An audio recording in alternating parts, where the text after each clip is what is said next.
Olá, pessoal. O tópico da nossa aula de hoje, então, vai ser sobre soluções. Então, quando a gente fala em soluções, primeiro a gente tem que abordar as classificações com relação ao termo misturas. Então, mistura ela é formada por duas ou mais substâncias, e dentro dessa mistura a gente vai ter, então, o que a gente chama de fase. E uma mistura, então, é cada uma das porções que apresenta aspecto homogêneo ou uniforme. Então, no exemplo que eu trago aqui dessa figura, a gente consegue o quê? Visualizar três diferentes fases. Fase óleo, fase água e fase areia. Isso caracteriza, então, uma mistura, tá? Que no caso aqui é uma mistura de três substâncias que vão apresentar três fases distintas entre si. A partir disso, a gente tem uma classificação onde a gente tem, então, né, a mistura homogênea, onde é toda mistura que apresenta, então, uma única fase, e uma mistura heterogênea, onde toda mistura que apresenta pelo menos duas fases. Então, aqui a gente tem uma mistura heterogênea, que vai apresentar, então, três fases distintas. Então, as misturas heterogêneas são aquelas nas quais os diferentes tipos de substância não sofrem atrações, né, ou interações químicas entre si, resultando em uma superfície ou uma interface de separação entre elas. Pela sua natureza, uma mistura heterogênea consiste em fases distintas e as suas propriedades observadas são a soma das propriedades individuais de cada fase. Então, novamente, né, o exemplo de uma mistura heterogênea, óleo e água formam duas fases, né, elas não se misturam, a experiência feita em casa, justamente, que a gente tem de casa, já nos mostra isso. Um outro exemplo de uma substância, de uma mistura heterogênea, é uma água com gás, onde a gente consegue ver a fase gás, que são a fase das bolhas de gás, né, de CO2, dispersas ao longo da água. Então, a gente consegue visualizar bem essas duas fases distintas. Um outro exemplo também são os diferentes tipos de... podem ser granito, cascalho, né, algumas pedras onde a gente consegue visualmente observar que tem colorações diferentes. Então, cada coloração vai representar uma fase que é composta por diferentes componentes químicos. Então, como por exemplo, óxido de cálcio, óxido de magnésio, óxido de ferro. Então, a gente consegue visualizar bem essa diferença de fases. Quando a gente fala em misturas homogêneas, então, elas podem ser também denominadas soluções e apresentam apenas uma única fase, tá? Não sendo possível, portanto, distinguir superfícies, né, interface entre elas. Apresentam propriedades que diferem drasticamente das dos seus constituintes individuais. Então, um exemplo é o vinho, né? Ele é feito por álcool e outras funções orgânicas, principalmente, né, ésteres, e cada um desses componentes tem uma característica. Quando eles se juntam, eles têm essa característica dessa bebida que a gente consegue, então, ingerir e que tem esse gosto tão peculiar e característico, né? Dependendo do tipo e da safra. Enfim. Uma outra mistura homogênea que a gente conhece, a experiência nos mostra também, é uma mistura de água com açúcar. Se a quantidade de água com açúcar que é colocada ali, ela é suficiente para ser... ela consegue ser totalmente solúvel, né, totalmente dissolvida na água, a gente não vai enxergar separação de fases, então a gente vai enxergar uma única fase. Outro exemplo de uma mistura homogênea, a gente vai ter o ar atmosférico, né, então, ou seja, o ar que a gente respira, composto principalmente, então, por átomos de nitrogênio, que estão em maior quantidade, seguidos de átomos de oxigênio que fazem o nosso, né, que nós precisamos para o nosso processo respiratório. E outros poluentes, enfim, né, CO2, monóxido de carbono, em menores proporções, mas que estão ali presentes. Eles vão formar uma única fase, justamente porque a gente não enxerga nada, né? A gente consegue olhar para uma pessoa e a gente não consegue ver, não existe nenhuma barreira visual, justamente porque é uma fase, então, apresenta uma única fase, se caracterizando como uma mistura homogênea. O mesmo vai acontecer para a água do mar. Se a gente pegar um pouquinho de água do mar, colocar num copo e observar, a gente vai ver uma única fase, apesar de a gente saber que ali tem sal dissolvido. E dentro dessa figura, apresentando com relação ao terceiro evento, a gente consegue ver aqui a areia. A areia vai se classificar então numa mistura heterogênea, onde novamente, se a gente for analisar, a gente consegue ver diferentes colorações que são diferentes constituintes químicos. Que então a gente, né, pela diferença de cor, a gente consegue observar a presença deles ali. Tá? Então, como eu tinha comentado, né, uma mistura homogênea, ela também pode ser denominada, então, como uma solução. Então, uma solução precisa ser uma mistura homogênea. Ela vai ser composta de dois ou mais componentes. sendo que esses componentes são denominados de solvente, que é o componente então da solução que normalmente vai se encontrar em maior que sempre vai se encontrar em maior quantidade, que normalmente a gente associa à água. Não necessariamente é água, mas 99% das vezes é água. E o outro componente, então, de uma solução é o soluto, que é o componente que se apresenta, então, em menor quantidade e é a substância que vai se dissolver no solvente. Então, essa figurinha aqui mostra um exemplo de a obtenção de uma solução, onde a gente tem o solvente, que é a água, o soluto, que é um pó, né, a representação de qualquer pó genérico, aonde a gente adiciona esse soluto no solvente, a gente consegue ver a dissolução dele, né? Ele foi dissolvido, formando então uma única fase. Ok? Um exemplo prático, né, do nosso dia a dia que a gente consegue associar muito bem e a gente consegue então imaginar de uma forma de uma forma melhor. Então a gente vai lá, vai cozinhar uma massa e põe uma panela de água para ferver. Antes da gente colocar a massa, o que é o normal? A gente adicionar 1 colher, 2 colheres de sal, para que a massa, né, no final, ela fique salgada. Então a gente tem esse exemplo aqui. Eu vou adicionar 25 gramas de NaCl em uma panela que tem 100 gramas de água. O que vai acontecer? Eu não vou enxergar nada, porque né, o sal vai ter sumido. O que isso quer dizer? Que todo sal que foi adicionado, ele foi dissolvido pela água, ou ele foi solvatado pela água. Tá? Então, o sal é o soluto, a água o solvente, a água mais sal é o que a gente vai chamar de solução. A gente pode ter também uma solução do tipo gasosa, aonde o solvente vai ser o gás e o soluto pode ser um gás, um líquido ou um sólido. Exemplo de uma solução gasosa é o próprio ar atmosférico que eu já tinha dado como exemplo anteriormente. Então, qualquer gás dissolvido em um gás, por exemplo, então, oxigênio dissolvido em nitrogênio. Pode ter também soluções líquidas. Então, elas vão se apresentar no estado líquido e o soluto pode ser um líquido ou um sólido.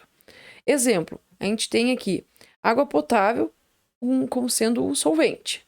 A gente mistura a água mais o álcool, a gente vai ter a formação de uma única fase líquida, onde a gente vai ver um pouquinho mais para frente que água e álcool eles são completamente solúveis, né, ou miscíveis um no outro em qualquer proporção. Álcool, eu me refiro aqui ao etanol, tá? O exemplo que eu já tinha dado, né, de água mais açúcar. Então, dependendo da quantidade de açúcar que eu colocar na água, eu vou conseguir dissolver todo esse açúcar e eu vou formar então uma solução, ou seja, uma mistura homogênea apresentando uma única fase. Tá? Então aqui a gente tem alguns outros exemplos. Estado da solução líquido, estado solvente líquido, estado soluto gás, oxigênio na água. Né? Todos os processos de vida de vida marinha ocorrem por causa dessa possibilidade de a gente ter gás, oxigênio dissolvido em água. Líquido, né? Estado de solução líquido, estado solvente líquido, estado soluto líquido, álcool em água. Solução líquido, estado solvente líquido, estado sólido e estado soluto sólido, sal na água, que também foi o exemplo que eu utilizei. Por fim, a gente pode ter também soluções que vão se apresentar, né, que elas são consideradas sólidas, ou seja, apresentam-se no estado sólido. De um modo geral, o solvente será sólido também, e o soluto pode ser um gás, um líquido ou um sólido. Exemplo de um sólido dissolvido em um sólido, tá? Cobre em aço, carbono em ferro, né? A composição do aço, né? Comum, né? Onde se adiciona carbono no ferro, tá? Cobre em prata e outras ligações. É muito comum, então, cobre, ouro e cobre, né? Onde a gente vai ter, então, o ouro amarelo e também prata em ouro, onde a gente vai ter o ouro branco, então são todas soluções sólidas, né, onde o solvente e o soluto são sólidos e a gente enxerga também uma única fase, então sendo uma solução, tá? A gente pode ter, então, estado da solução sólido, estado solvente sólido, estado soluto líquido, quando a gente tem mercúrio na prata, sendo o mercúrio, então, o único metal que é líquido, tá? Esses são os principais exemplos. Uma outra forma da gente classificar as soluções vai ser de acordo com a natureza do soluto. Ele pode ser do tipo iônico ou do tipo covalente. Então, se nós tivermos soluções iônicas, ou a gente pode ter soluções do tipo moleculares. O que vem a ser as soluções iônicas? Elas vão conduzir corrente elétrica, sendo denominadas então de soluções eletrolíticas. O soluto dissolvido vai estar na forma de íons. ou seja, eles sofrem um processo de dissolução. Então, eles vão se encontrar livres dentro dessa solução, e aí ele vai poder ter esse processo de condução eletrolítica. Tá? Então, por exemplo, o que acontece? Nesse processo de dissolução, a gente tem o NaCl, a gente adiciona ele na água. Inicialmente, ele tem uma estrutura tridimensional composta pelos átomos de sódio e de cloro.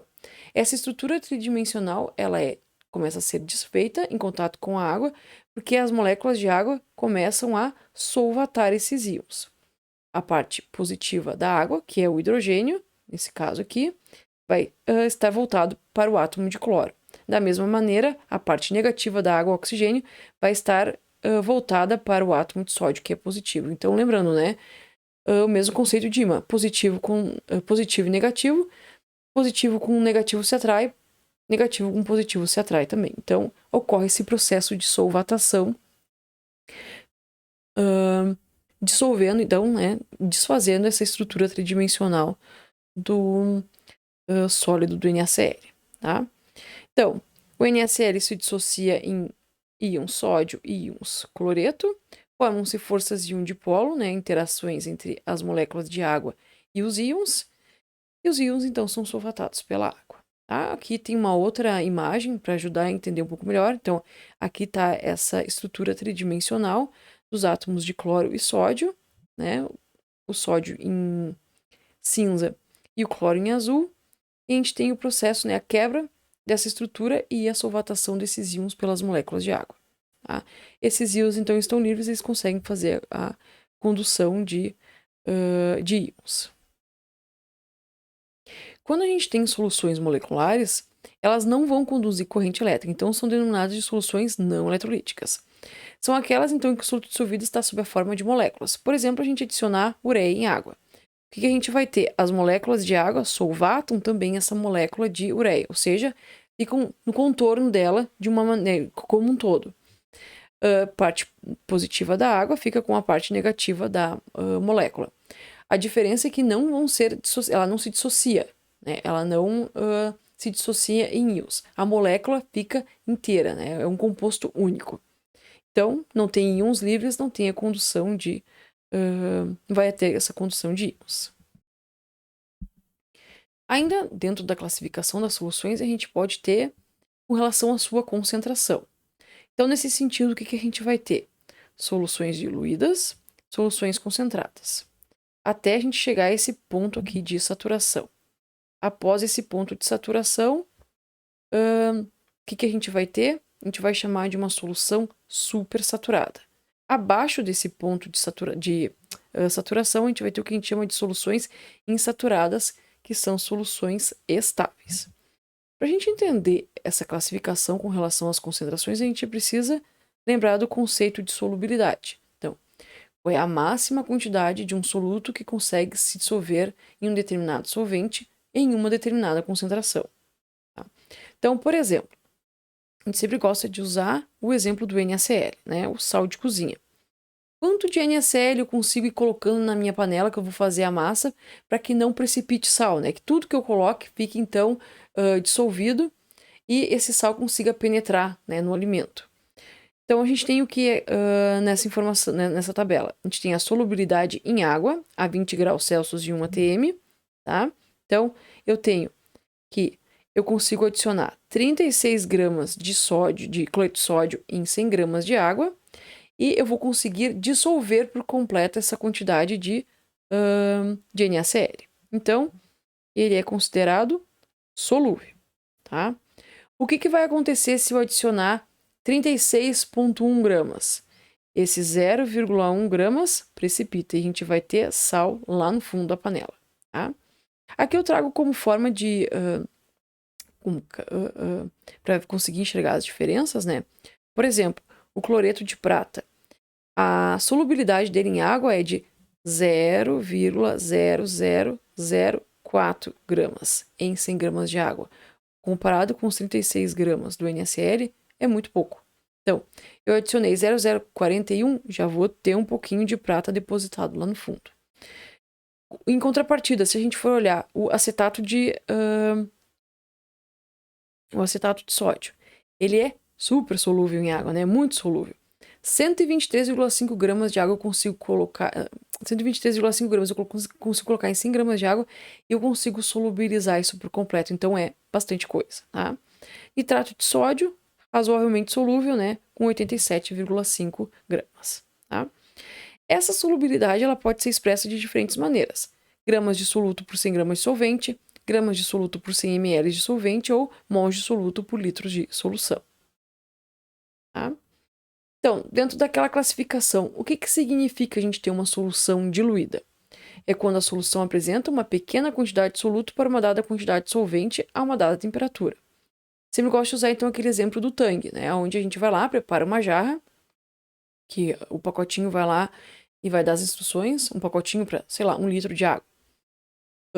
É um dia que vocês recebem muita visita e tem que fazer aquele suco render. O que a gente faz? Adiciona mais água. Então, a quantidade de suco que eu tenho ali dentro do pó é a mesma, mas a quantidade de suco para beber é maior porque a gente adicionou um volume a mais. Então, eu tenho um suco que está diluído, que a gente consegue facilmente perceber pela mudança de coloração, e no caso do suco, a gente consegue perceber pelo gosto. Tá? Então, um exemplo de uma solução diluída. 1 grama de nitrato de sódio dissolvido em 100 gramas de água. Lembra que a solubilidade máxima dele era de 87,5 gramas. Então, 1 grama é muito pouco. Então, eu vou ter uma solução bem diluída. Tá? A gente pode ter também, né, como eu tinha comentado, soluções concentradas. Então, o oposto de uma diluída é quando a solução apresenta grande quantidade de solução para uma dada... Quando a solução apresenta uma grande quantidade de soluto aqui, para uma dada quantidade de solvente a uma dada temperatura. Então, é quando a gente tem uma solução mais concentrada. Então, a proporção de pó de suco para água, ela é menor. Eu consigo sentir muito mais o gosto do suco. Tá? E a gente também consegue visualizar isso bem pela mudança de coloração. Um exemplo de uma solução, então, que é concentrada. 50 gramas de nitrato de sódio dissolvido em 100 gramas de água. Então, 50 gramas está muito mais perto do ponto de saturação lá de 87,5, tá? Mas, lembrando, soluções diluídas e soluções concentradas, ambas se encontram abaixo do ponto de saturação. Que é onde a gente entra na outra classificação, com relação a ser uma solução, então, insaturada. É quando a solução apresenta quantidade de soluto inferior à sua solubilidade em dada quantidade de solvente a uma dada temperatura, ou seja, está abaixo do ponto de saturação. Exemplo, 25 gramas de NaCl, sendo que o limite que eu consigo colocar são 36. Então, eu tenho uma solução aí que está insaturada. Ela está abaixo desse ponto de saturação. No meio, o que a gente vai ter? Uma solução saturada. Tá? Então, é quando a solução apresenta a quantidade de soluto exatamente igual à sua solubilidade em dada quantidade de solvente a uma dada temperatura. Então, eu adiciono 36 gramas de NaCl, considerando que são 36 gramas o ponto de ruptura, né, de solubilidade do NaCl. Então, se eu colocar 36 gramas de NaCl em 36 gramas de água, o que eu vou ver? A formação de uma única fase. Eu consegui dissolver todo aquele NaCl em água. Se eu adicionar 36,1, 0,1 gramas, eu vou ver como corpo de fundo, né, como um branco precipitado. Tá? Então, solução saturada, 36 gramas de NaCl, eu enxergo uma única fase, sendo uma solução, então, homogênea. É uma mistura homogênea. Quando a gente tiver uma solução supersaturada, o que a gente vai ter? Quando a solução apresenta dissolvido uma quantidade de soluto excessivamente maior que a sua solubilidade nesta temperatura. Exemplo, 50 gramas de NaCl, sendo que o máximo que eu consigo colocar são 36. Então, eu vou ter como corpo de fundo aqui 14 gramas do sal. Então, passei do ponto de solubilidade. Eu tenho corpo de fundo, é uma solução supersaturada. Eu coloquei a quantidade exata para chegar no ponto de ruptura, eu tenho uma solução que é saturada. Eu tenho, abaixo desse valor, eu tenho uma solução que é insaturada. Tá? Então, retomando o exemplo, 50 gramas de NaCl, o que a gente vai ter? A parte que se dissolveu aqui, sendo solvatada pelas moléculas de água. A parte que está em excesso, mantém aquela estrutura tridimensional do sal e ele precipita. Tá? Uma curiosidade, né, sobre as soluções supersaturadas é que elas são instáveis, diferente das insaturadas que elas são estáveis. Então, soluções que contêm uma quantidade maior de soluto do que é necessária para formar uma solução saturada. O que acontece, né? Com acetato de sódio isso é bem nítido de se ver. Então, se adicionou aqui uma certa quantidade de acetato de sódio até o seu, se ultrapassou o seu ponto de saturação. Para isso, se elevou a temperatura da solução, então, se tem uma solução, ou seja, uma mistura homogênea. Adicionei muito mais do que era necessário, que a gente tinha visto que era 123 gramas. Então, eu posso ter colocado 140, por exemplo, tá? Deixei a minha solução lá quietinha, ela voltou à temperatura ambiente sozinha.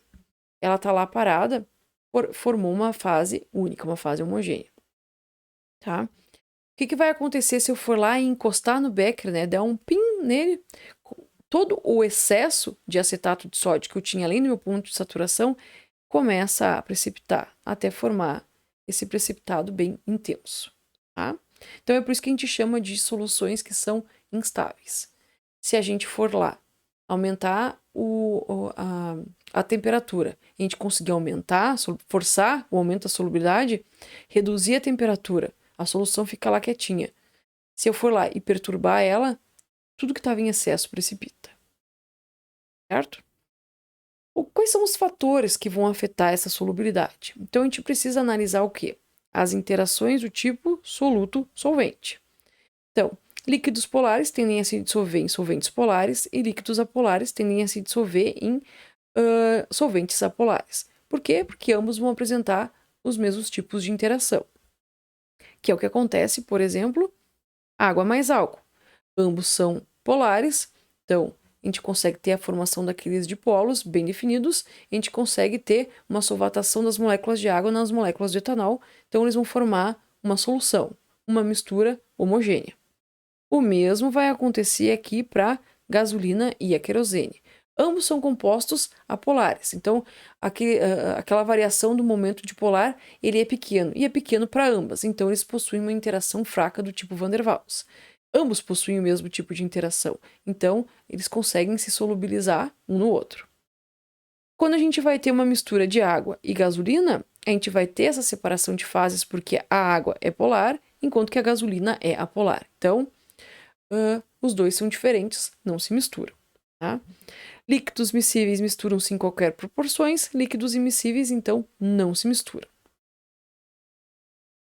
Então, o que vai dizer se um composto, né, se mistura a outro? É as forças intermoleculares que estão atuando sobre os dois. Então, água e etanol são miscíveis porque as ligações de hidrogênio, quebradas em ambos os líquidos puros, são restabelecidas na mistura. Ou seja, a molécula de água consegue solvatar as moléculas de... que é o que a gente consegue ver aqui. Tá? A molécula de água solvata a molécula de etanol e a gente consegue ver essa dissolução. Tá? No caso de água e gasolina, como a gente não tem essa interação química favorecida, numa fase a gente vai ter a água e numa outra fase a gente vai ter a gasolina, ou a fase aqui dos hidrocarbonetos. Tá? Quanto maior a quantidade de carbonos, maior é essa tendência de separação de fases. À medida que a gente aumenta o número de grupos OH em um composto, a gente aumenta a solubilidade em água, porque estou aumentando as interações por ligações de hidrogênio. Então, estou favorecendo essa solvatação. Quanto mais ligações polares na molécula, mais facilmente ela se dissolve em um solvente polar. Quanto menos polar for a molécula, mais dificilmente ela se dissolve em um solvente polar e melhor ela se dissolve em um solvente apolar. Então, semelhante dissolve semelhante. Um exemplo aqui, a gente tem a molécula da sacarose, onde a gente consegue observar aqui vários grupos OH, né? Várias hidroxilas. É isso que faz com que a gente adicionando açúcar na água, a água consiga solubilizar essa molécula, em função dessa presença desses grupos polares aqui. Tá? Então, substâncias com forças atrativas intermoleculares similares tendem a ser solúveis entre si. Aqui eu trago uma tabelinha para a gente conseguir fazer uma comparação. Tá? Então, por exemplo, metanol. um átomo de carbono e todos eles vão apresentar uma única hidroxila. Etanol, 2 átomos de carbono. Propanol, 3 átomos de carbono. Eu consigo ver que a quantidade de carbonos ela é pequena, então eu tenho uma solubilidade infinita em água desses compostos orgânicos, tá? E uma solubilidade pequena em hexano aqui, tá? À medida que eu vou aumentando o número de átomos de carbono aqui, o que acontece? Eu diminuo a minha solubilidade em água, porque eu estou tornando o meu álcool aqui mais apolar, e, consequentemente, eu estou aumentando a solubilidade deles em hexano, que também é um componente apolar, tá? Então, à medida que a gente vai aumentando a cadeia carbônica, vai diminuindo a solubilidade em água. À medida que a gente aumenta os grupos OHs, a gente faz o efeito contrário, a gente consegue aumentar a dissolução em água. Tá? Aqui uma outra figura para mostrar as interações aqui do tipo ligações de hidrogênio entre as moléculas de álcool e também as interações de hidrogênio existentes entre as moléculas de álcool e as moléculas de água. Trazendo um pouco disso mais para nossa vida prática, né? Por que compreender isso é importante? O que nos ajuda a entender o que acontece com o nosso próprio organismo? A gente pode trazer o exemplo das vitaminas. Aqui a gente tem a estrutura da vitamina A, onde ela apresenta, né, diversos átomos de carbono aqui e um grupo OH. E a vitamina C, onde a gente tem mais grupos OH e grupos com oxigênio, né? Aqui. O que vai acontecer? A interação dessas vitaminas com o nosso organismo são diferentes, porque a estrutura química delas é diferente. Então, a vitamina A, quando a gente ingere, né, em algum alimento que tenha ela, e o nosso organismo ele acaba absorvendo muito mais essa vitamina, porque o nosso organismo é composto por gordura, vai ter uma boa interação com a vitamina A. Em contrapartida, não vai ter com a vitamina C, porque a gente ingere a vitamina C, por exemplo, tomando um suco de laranja, o nosso organismo vai absorver um pouco e o restante vai ser eliminado com a própria água que a gente tem no organismo, que a gente tem em grande quantidade. Então a gente vai eliminar o excesso de vitamina C pelo xixi, por exemplo. Então essa é uma das razões que a gente precisa consumir diariamente vitamina C, porque aquilo que a gente não consome naquele dia que o organismo não absorve é eliminado.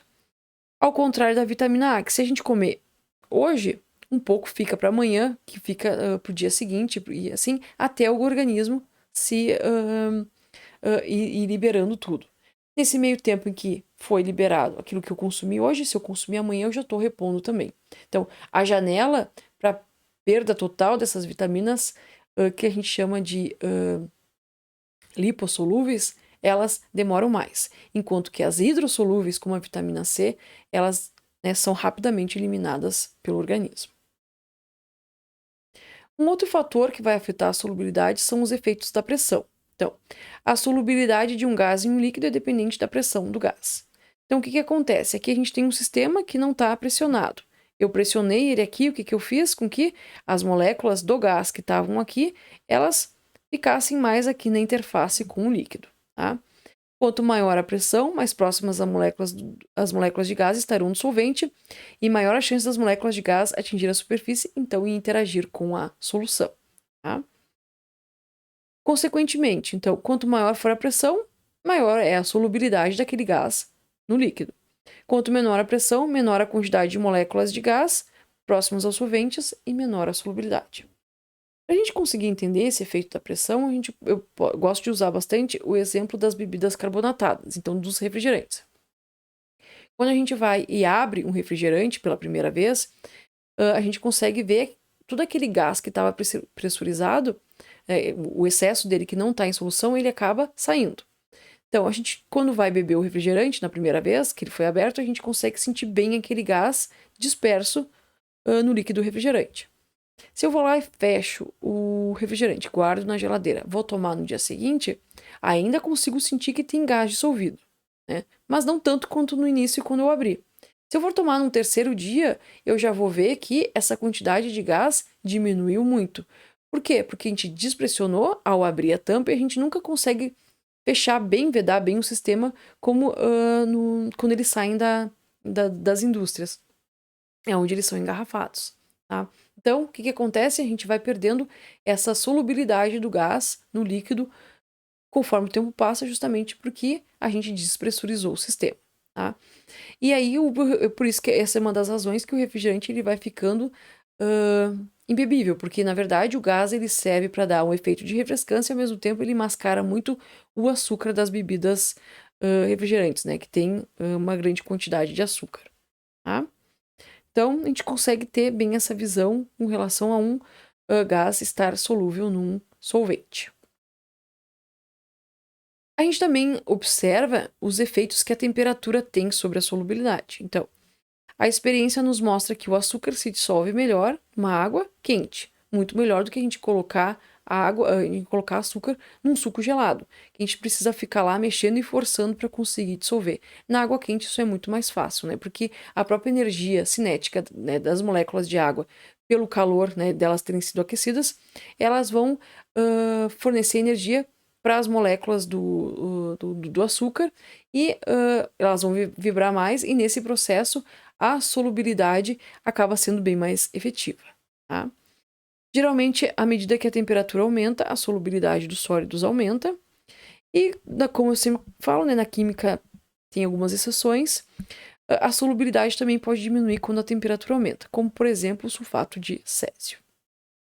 Então, aqui eu tenho o exemplo de alguns sólidos, né, que a gente consegue ver no eixo Y temperatura, no eixo X temperatura, no eixo Y a solubilidade, tá? E que a gente consegue ver aumentando a temperatura, a solubilidade tende a aumentar, com exceção do sulfato de césio aqui que diminui, mas depois de uma determinada temperatura ela se mantém praticamente constante. O NaCl, que é o que eu venho usando como exemplo, a gente vai aquecendo e a solubilidade dele tende a aumentar um pouquinho à medida que a gente vai aumentando, tá? O exemplo do refrigerante também serve para ser usado para as bebidas, né, o efeito da temperatura em bebidas carbonatadas. Então, quando a gente compra um refrigerante, a gente quer tomar ele gelado e quer tomar ele novo, ou seja, a gente abre e já bebe. O gás vai sair se a gente deixa, só pelo simples fato de a gente já ter aberto a garrafa. Mas a saída do gás ela se torna muito mais rápido se a gente deixar, por exemplo, aquela garrafa, né, no sentido que a gente consegue fechar, se a gente não coloca ela na geladeira de volta. Então, se ela fica esquentando em cima da mesa, dali a 2, 3 horas a gente vai beber, a gente já vai também de novo sentir muito aquele açúcar, porque o gás ele vai ter já saído, né, ele vai ter deixado a solução, tá? Então, os gases eles se tornam menos solúveis nos solventes à medida que a gente aumenta a temperatura. Então, o inverso dos sólidos, tá? Um dos grandes problemas que a gente tem disso também é a poluição térmica. Ou seja, a partir do aquecimento dos lagos e rios causados pelo efeito estufa, fazem com que o CO2 que a gente tem nos lagos e o oxigênio que estão dissolvidos ali, essa solubilidade deles diminui e eles acabam deixando, então, essa solução, que são os rios e os lagos, e indo para a atmosfera. Então, o nível de oxigênio diminui para peixes e para plantas marinhas, né? E ao mesmo tempo o CO2 que devia estar dissolvido lá, uma quantidade, ele acaba indo para a atmosfera, aumentando ainda mais o efeito estufa, gerando mais ainda um aumento de temperatura, piorando esse ciclo, tá? Então aqui tem o exemplo dos gases, que a solubilidade deles então diminui com o aumento da temperatura, né? E o hélio aqui que tem uma redução pequena, justamente, né, comparado com os outros, porque o hélio já é um gás nobre, então ele já não interage muito bem com muita coisa, tá? Então, um dos pontos importantes agora que a gente passa é conseguir determinar qual é a concentração de uma solução. Então, o quanto que eu vou ter de soluto numa determinada solução. Então, a concentração ela vai se referir à relação entre a quantidade de soluto e o volume total da solução. Então, eu adicionei uma determinada quantidade de soluto e eu tenho um determinado volume, para isso eu vou ter uma determinada concentração. Se a partir dessa solução que eu preparei eu adicionar mais água ou mais solvente, eu vou ter uma nova concentração. Se eu evaporei a água dessa solução, eu vou ter também uma nova concentração, porque a minha solução teve variação no volume, tá? Ao se preparar uma solução, a gente deve primeiro colocar o solvente em um recipiente, só depois acrescentar o soluto. Sendo assim, a gente adota a seguinte convenção. Tudo que se referir ao soluto tem índice 1, tudo que se referir ao solvente tem índice 2, e o que se refere à solução não tem índice. Tá? Então, aqui uma das formas de expressar M1 como massa do soluto, N2 número de mols do solvente, V volume da solução. Tá? Uma das formas da gente calcular a concentração é o que a gente chama de concentração comum, ou concentração em massa, que vai então indicar a quantidade em massa de soluto que se encontra dissolvido em um volume de solução. Ou seja, a gente vai ter que o cálculo da concentração é igual à massa de soluto dividido pelo volume da solução. E a unidade para essa concentração comum a gente pode encontrar de diversas formas. Por exemplo, gramas por ml, quilogramas por ml, quilogramas por litro, tá? Gramas por centímetro cúbico. O importante é o que? A gente vai ver sempre uma relação de massa por uma relação de volume, tá? Trazendo um exemplo aqui, então, a gente vai fazer um cálculo de um exemplo bem simples. Então, calcular a concentração de uma solução resultante da dissolução de 150 gramas de um soluto em 500 ml de solução. Então, o que a gente tem aqui? Para calcular a concentração, a gente tem a massa do soluto pelo volume, né, da solução. A concentração eu quero determinar.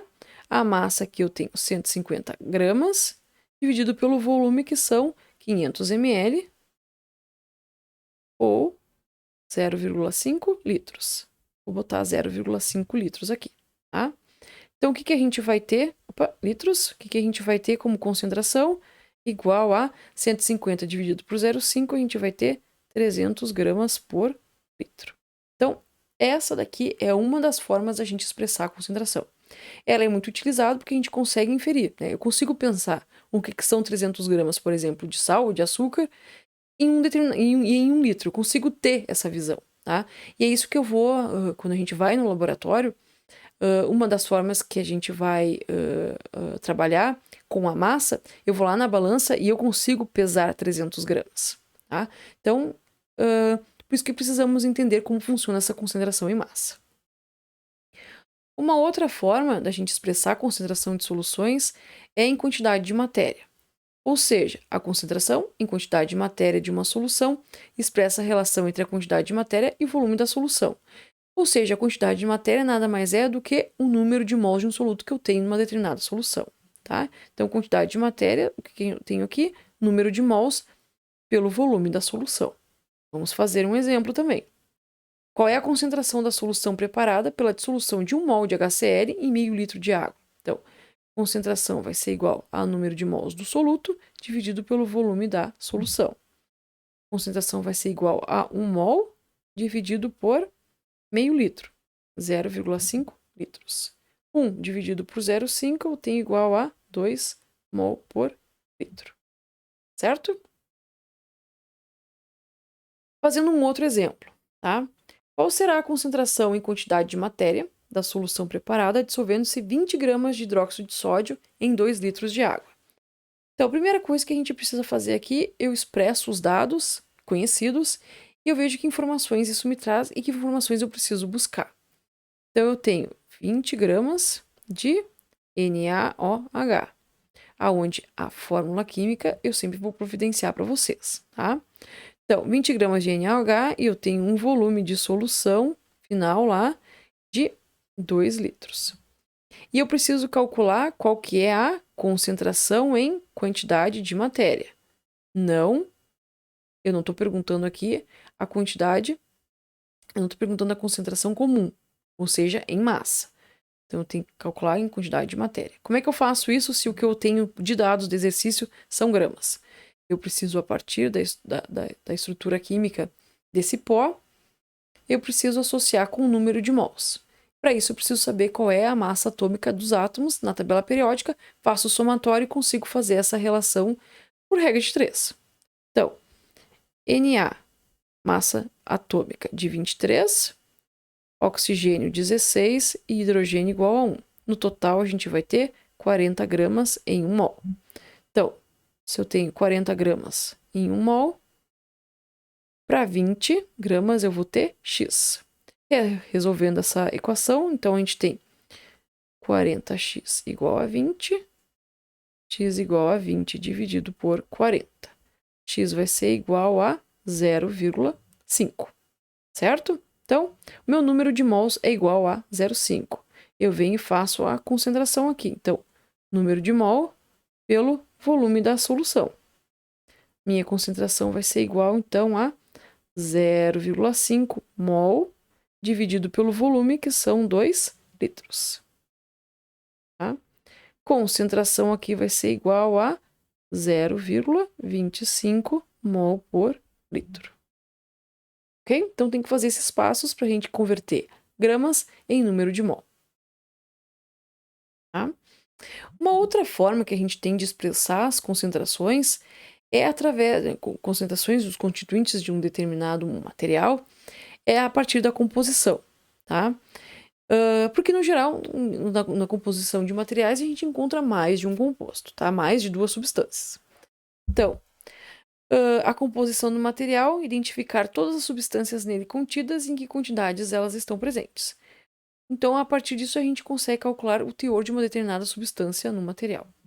Como exemplo principal para isso, principalmente aplicado no nosso dia a dia, por exemplo, são os rótulos de alimentos, onde a gente tem a presença de vários dos componentes constituintes, né, como carboidratos, proteínas, as gorduras trans que ficaram em moda por muito tempo, né, fizeram muitos incentivos para que as pessoas deixassem de consumir alimentos que tivessem gorduras trans, diminuir a quantidade de gordura trans dos alimentos, né, porque elas aumentam o nosso colesterol ruim, tá?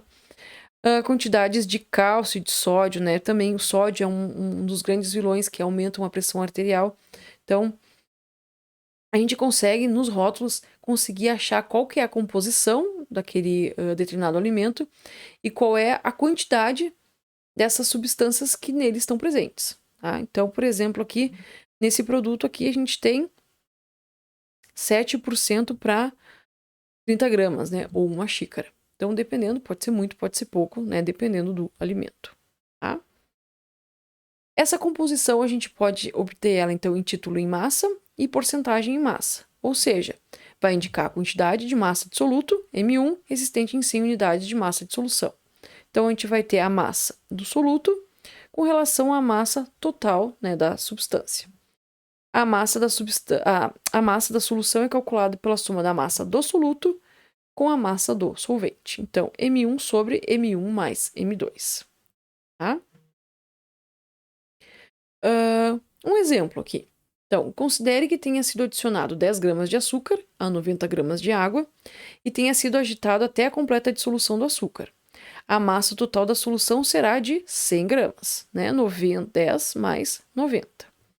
Então, o que a gente pode dizer? Que 1/10 da massa da solução corresponde ao soluto. Ou seja, eu tenho 10 de açúcar para 100 de solução. Então, isso quer dizer que 0,10 é correspondente ao soluto. Ao soluto. Certo?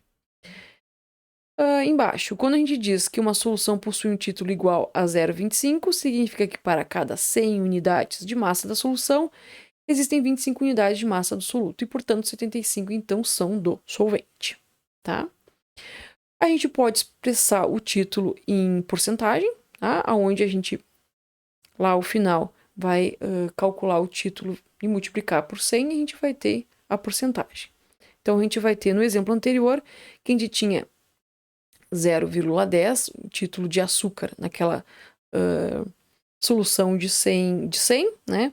A gente vai multiplicar esse valor por 100, a gente vai ter, então, que 10% da composição daquele determinado material é açúcar. Tá? A mesma coisa vai funcionar para volume. No caso, quando a gente estiver, então, trabalhando com líquidos. O raciocínio vai ser exatamente o mesmo. Tá? Líquidos ou, no caso, gases. Tá? A mesma coisa. Um exemplo aqui. Considere uma solução aquosa de álcool no qual o título em volume do álcool seja 0,25. Isso significa que o volume de álcool corresponde a 0,25 do volume total da solução. Então, 25 litros de álcool em 100 litros de solução, ou seja, 75 de solvente. Expressando em relação ao soluto, a gente tem, então, que corresponde a 0,25, e expressando em porcentagem, corresponde, né, a 25%. Tá? Uma outra forma muito importante de se expressar a composição de uma determinada solução é com relação quando a quantidade de soluto é muito pequena. Então, a gente chama essas composições por parte por milhão, ppm, parte por bilhão, que é o ppb, ou parte por trilhão, que é o ppt. Tá? Então, existem casos, porém, que a quantidade de soluto é tão pequena que se torna mais prático utilizar outro tipo de relação chamada de partes por milhões. Tá? Essa relação, o que a gente vai ter no caso do ppm? A gente vai ter miligramas de um determinado soluto por quilo de solução, ou então miligramas por litro de solução. Ou seja, a gente vai ter, no caso aqui, se a gente tiver uma concentração de 1 ppm, significa que a gente tem 1 dividido por 10 na 6 partes. 3, 6. Tá? Então, é 1 dividido por 1 milhão. Essa aqui é a relação quando a gente está falando de ppms. Então, vamos fazer um exemplo também. Então, sabe-se que a pasta de dente convencional, aquela que a gente utiliza todas as noites, né, e depois do almoço para escovar os dentes, apresenta 90 gramas de massa e apresenta uma concentração média de flúor em torno de 130 ppm. Determine a massa de flúor presente nessa pasta de dente. Ou seja, então, a gente tem 90 gramas de solução, que é a pasta de dente, e a gente vai ter 130 ppm de soluto. É o que a gente está querendo determinar no momento. Soluto, então, que é o flúor. O quanto esse 130 ppm aqui corresponde em massa, né, em gramas? Então, é isso que a gente quer determinar. Então, o que a gente vai ter aqui? Deixa eu pegar aqui que eu tenho o cálculo pronto.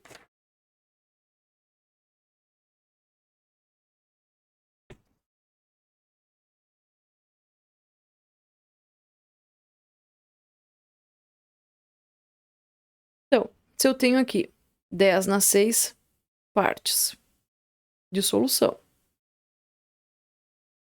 tá? Que vai corresponder a 100% da pasta. Eu tenho 1.500 partes, não, desculpa, eu peguei o exemplo, tenho 130 partes do flúor, tá? O que a gente vai ter aqui? Como eu quero saber em gramas, não em porcentagem é o exemplo, é o próximo exemplo. A gente vai colocar em gramas aqui.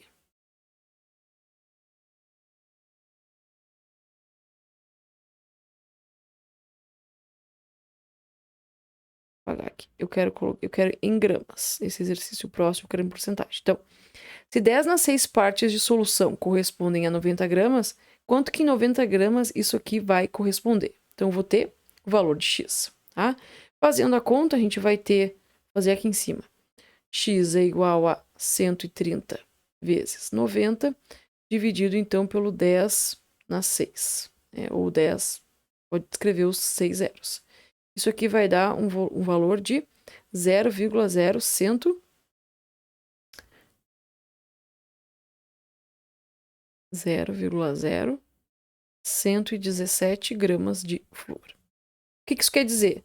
Em 90 gramas de pasta, só 0,0117 corresponde, então, à quantidade de flúor. Então, como vocês podem ver, é super pequeno. Então, para não expressar esse valor muito pequeno de massa, se expressa em ppm. Então, corresponde a 130 ppm. Tá? Um outro exemplo aqui. As pastas de dente apresentam uma concentração de flúor que varia de 1.100 ppm a 1.500 ppm. A concentração máxima de flúor nas pastas de dente mencionadas, aí sim, agora em porcentagem, corresponde a... Então, eu quero saber o quanto isso corresponde em porcentagem de flúor do total de uma pasta de dente. Então, como está querendo saber o máximo, a gente usa o valor de 1.500. Então, de novo, a gente pega 10 nas 6 partes. Por que isso, né? Porque eu estou trabalhando com ppm aqui.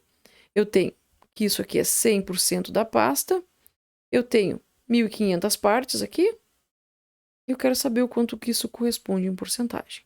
Fazendo esse valor, a gente vai ter que x é igual a 1.500 vezes 100 dividido pelo 10 na 6. E esse valor nos dá 0,15%. Então, 0,15% do total de uma pasta de dente é o que apenas corresponde ao flúor, certo?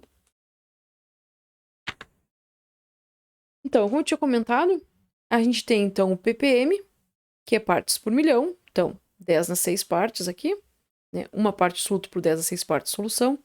A gente vai ter o ppb, que é uma parte de soluto por 10 na 9 partes de solução, e o ppt, que é uma parte de soluto por 10 na 12 partes de solução. O ppb aqui, ele é muito utilizado, principalmente em questões de poluição, sendo utilizado, por exemplo, para concentrações de chumbo em rios, tá? Então, concentrações em termos de ppb de chumbo já são bem críticas. Enfim, porque os peixes são contaminados com chumbo, e depois a gente consome o peixe e nós somos contaminados também. Para inseticidas, né, agrotóxicos que estão sendo muito utilizados, né, viu que nos últimos tempos tem aumentado bastante. Então, são concentrações bem pequenas, mas que já trazem problemas, muitos deles a longo prazo, que a gente não faz ideia ainda do que pode acontecer. Tá? Então, pessoal, essa foi a primeira aula. Na próxima, a gente vem com um preparo de soluções. Até!